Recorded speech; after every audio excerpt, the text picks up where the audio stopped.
Good morning, hindi ibig sabihin ng deserve ko to ay puro pagkain. Minsan kailangan din natin i-pamper ang ating mga sarili.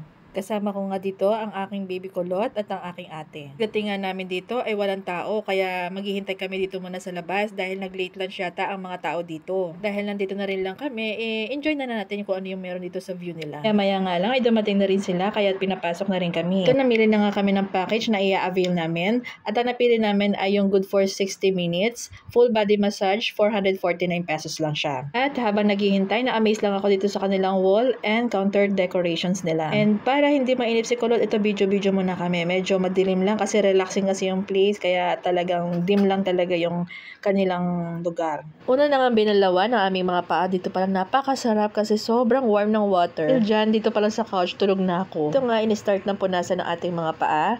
Meron silang provided na tsinelas na gagamitin natin papunta sa ating room para magpamassage. Ito yung room ng ate ko. Pinicturean ko muna siya bago ko pumunta sa isang room. Naman ang itsura ng kanilang room. Meron ng towel, lagayan ng hubarin natin damit, unan at neck pillow.